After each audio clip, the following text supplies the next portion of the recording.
दुर्गा दुर्गा की शमनी, दुर्गा पद्मिनी वारिणी, दुर्गा मच्छेदिनी, दुर्गा साधिनी, दुर्गा नाशिनी। श्री माता वैष्णो देवी के सभी प्यारे भक्तों को जय माता दी। यह हमारे ब्लॉग का दूसरा भाग है श्री माता वैष्णो देवी कटरा यात्रा का। इस वीडियो में आपको जानकारी मिलेगी जम्मू तवी स्टेशन से कटरा तक के सफ़र की, और इसके अलावा यात्रा पर्ची, होटल, निहारिका भवन संबंधित सभी जानकारी इस वीडियो में शामिल है। जम्मू रेलवे स्टेशन से बाहर निकलने के बाद में उल्टे हाथ की तरफ येलो कलर की जो बस आपको दिखाई दे रही है वो प्राइवेट बस है, और जिसमें हम बैठे हैं वो सरकारी बस है। किराए की बात करें तो प्राइवेट बस 80 रुपये लेती है और सरकारी बस का किराया 70 रुपये है। अब हमारी बस रवाना हो रही है जम्मू स्टेशन से माता के प्यारे भजनों के साथ।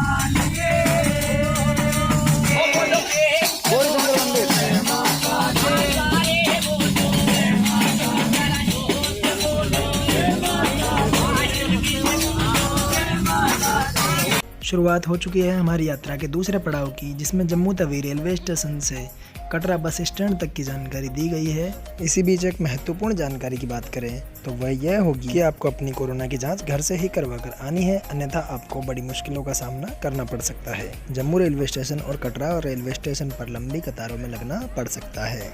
अगर आप श्री माता वैष्णो देवी कटरा की यात्रा के लिए जा रहे हैं तो आपसे यही गुजारिश होगी कि आप अपनी कोरोना की जांच घर से ही करवा कर आएँ, ताकि आपको किसी भी तरह की परेशानियों का सामना ना करना पड़े। आपकी कोरोना जांच की रिपोर्ट 96 घंटे के लिए वैलिड मानी जाती है। अगर आप घर से जांच करवा कर आते हैं तो 96 घंटे के अंदर आपको कटरा रेलवे स्टेशन या फिर जम्मू रेलवे स्टेशन पर पहुंचना होगा और अपनी जांच दिखानी होगी। बस में लगभग आधा सफ़र तय करने के बाद में बस चाय नाश्ते के लिए रुकी है, और इसके बाद में हम पहुँचेंगे सीधा कटरा बस स्टैंड। कुछ ऐसा रश देखने को मिला हमें कटरा बाज़ार का। इसके बाद में आप बस से उतरते ही सीधा होटल की तरफ प्रस्थान करेंगे। होटल का किराया लगभग 300 रुपये से आप लेना चाहें जितना तक होगा।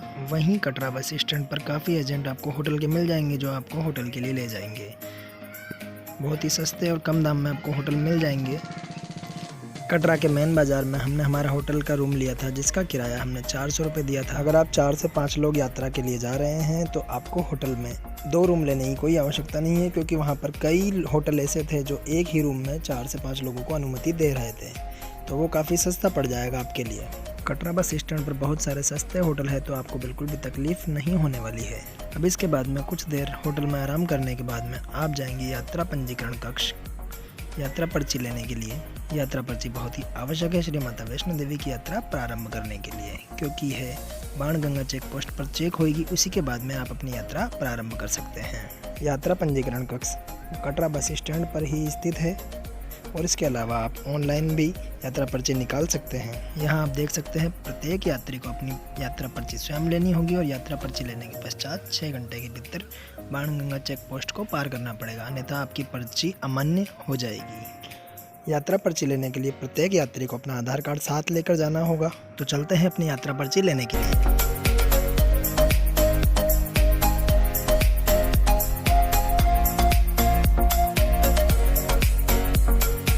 इस तरह से आपको आपकी यात्रा पर्ची दे दी जाएगी। यात्रा पर्ची लेने के पश्चात हम अगर बाहर के रास्ते की बात करें तो बाहर का रास्ता सीधा कटरा बस स्टैंड पर निकलता है।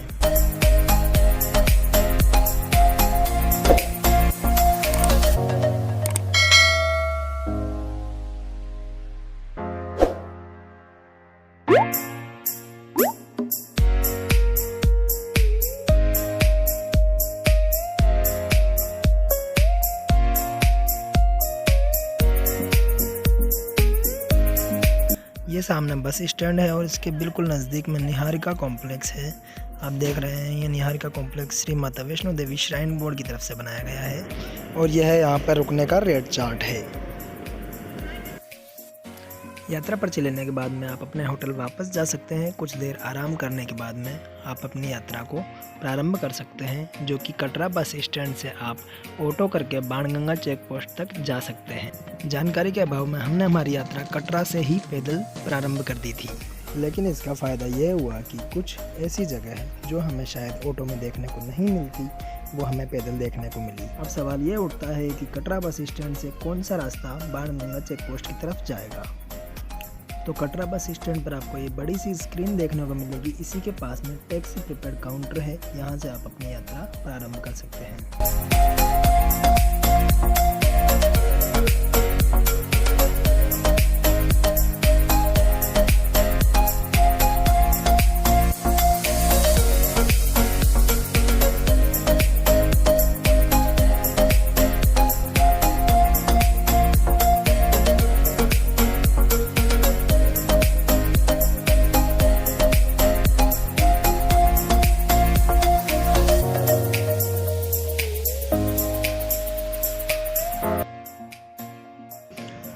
अब आप जो खूबसूरत नज़ारा देख रहे हैं, रोड साइड जो जाली लगी हुई है, यहाँ पर लोग अपनी मन्नतों के लिए धागे बांध के जाते हैं, जो बहुत ही खूबसूरत दिखाई देता है।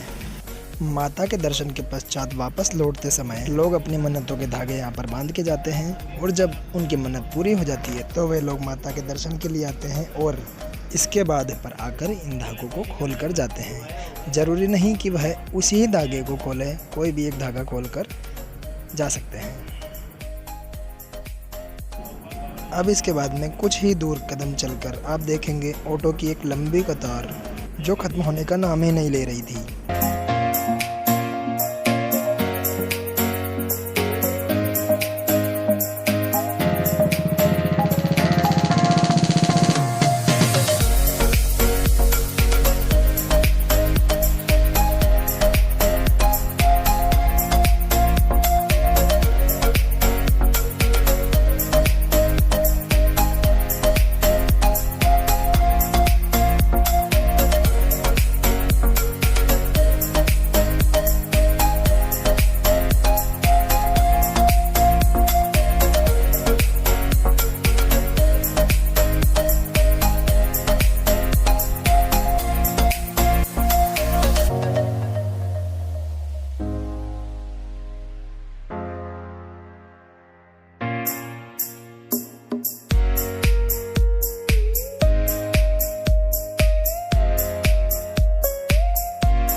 सामने जो आप दृश्य देख रहे हैं ये बाणगंगा चेक पोस्ट दर्शनी द्वार का दृश्य है। यहाँ पर कोरोना काल के चलते भीड़ बहुत कम है, अन्यथा कोरोना काल से पूर्व यहाँ पर बहुत भीड़ हुआ करती थी। ये देखिए इस तरह से गोले बनाए गए हैं ताकि भक्तों के बीच सोशल डिस्टेंसिंग बनी रहे। अब सामने जो आप दृश्य देख रहे हैं दर्शनी द्वार का दृश्य है। यहाँ पर हमारी यात्रा का दूसरा भाग समाप्त होता है। आशा करते हैं आपको हमारे द्वारा दी गई जानकारी बहुत पसंद आई होगी और उम्मीद करते हैं आपको ये वीडियो बहुत ही पसंद आया होगा। इसी के साथ में वीडियो का एंड करते हैं। जय माता दी।